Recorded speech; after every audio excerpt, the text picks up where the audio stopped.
भगवान जी बना दी हमारा के कौआ। भगवान जी बना दी हमारा के कौआ। मोरा जान के रोजा देखी हमारा जान के रोजा देखी जाई उनके गौआ। भगवान जी बना दी हमारा के कौआ। डीजे कंचन राज भगवान जी बना नीम दी चौक चौसीमा वैशाली।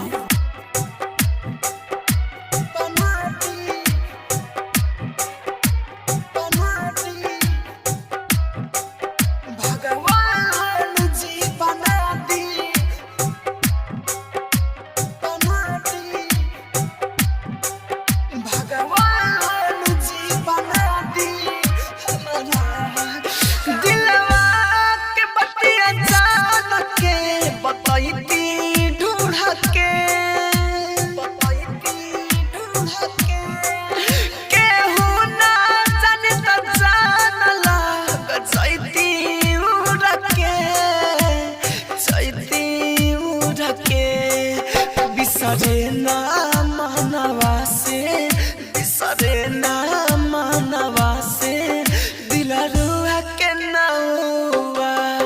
भगवान जी बना दी हमारा के कौआ। भगवान जी बना दी हमारा के कौआ।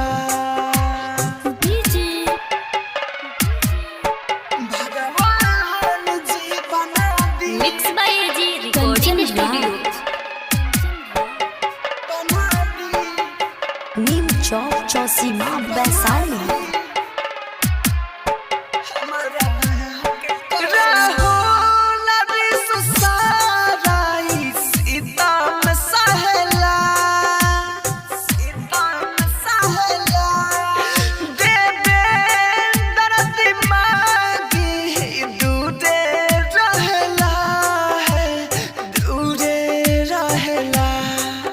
तनका साथ आया हम पे तनका साथ आया हम पे कोई दिन रहुआ।